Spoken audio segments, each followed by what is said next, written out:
sa i përket veshjes, pejgamberi sallallahu alaihi wasallam preferonte veshjen e teshave të bardha. Siç thot në hadithin sahih, veshni teshat e bardha, sepse ato janë ndër teshat më të mira për ju, dhe në qefin të bardh që finosni të vdekurit tuaj. Pra pejgamberi alayhis salam jepte përparësi teshave të bardha dhe tregonte se ato janë ndër teshat më të mira. Mirë po kjo nuk do të thotë se ai çdo herë veshte vetëm tesha të bardha. Ndonjëherë, siç transmetojnë shumë sahabë, pejgamberi alayhis salam e kishte zakon që të mbante imame të zezë. Transmeton Muslimi në sahihun e tij se pejgamberi alayhis salam në çlirimin e Mekës kishte imame të zezë mbi kokë. Imame është çallme e cila lidhet mbi kokë. Pra, në çlirimin e Mekës, pejgamberi alayhis salam mbi kokë kishte imame të zezë. Po ashtu transmeton Muslimi hadith sakt nga disa transmetues tjerë se pejgamberi alayhis salam mbajti hutbe me imame të zezë dhe mbi kokë kishte imame të zezë. Ka edhe hadithe tjera me zinxhir pak më dobët që tregojnë se ndonjëherë pejgamberi alayhis salam për Bajram dilte me imame të zezë dhe mbante hutben me imame të zezë.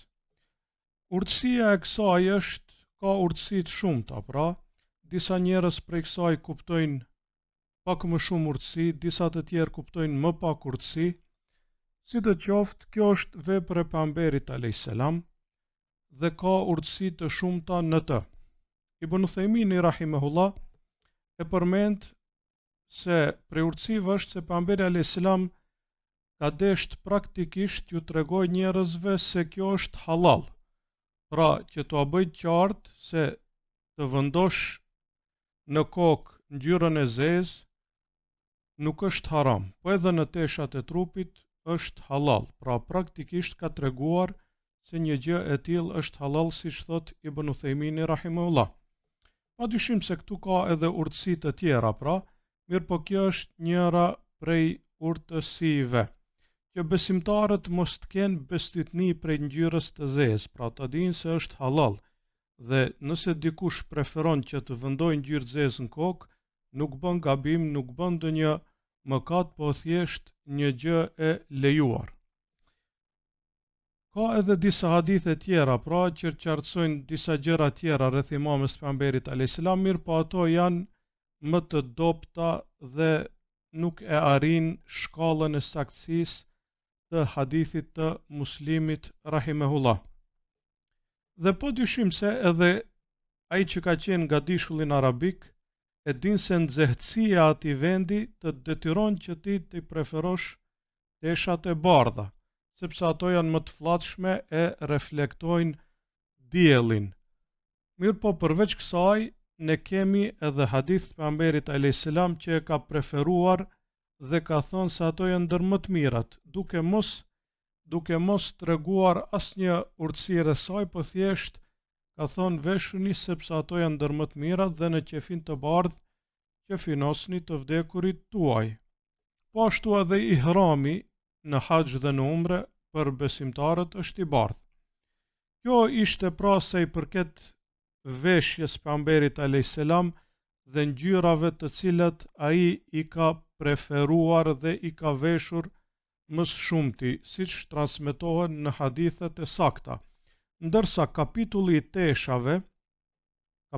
teshave, siç thon dietarët, çdo gjë të cilën pejgamberi alayhis salam nuk ka thënë se është haram, është halal. Pra esenca është se çdo tesh, çdo veshje, çdo ngjyrë, përderisa nuk është haram, është halal. Ndërsa harami është i kufizuar dhe i caktuar të cilën të gjithë e dinë. Për shembull, pejgamberi alayhis salam e ka ndaluar që meshkujt të veshin mëndafsh, e ka ndaluar që të veshin ari, e ka ndaluar që teshat e meshkujve të jenë nën kocin e këmbëve, pra do të jenë mbi kocin e këmbëve. Dhe ka ndaluar që përngjasimin, pra e ka ndaluar përngjasimin në mes të burrave dhe të grave. Këto janë gjërat që janë ndaluar tek teshat. Të gjitha gjërat tjera, duke përfshirë edhe ngjyrën e zezë, imamen e zezë, bëjnë pjesë në gjërat e lejuara, të cilat nuk është problem që besimtarët t'i veshin dhe t'i praktikojnë, dhe këtë e ka treguar praktikisht edhe Muhamedi sallallahu alaihi wasallam,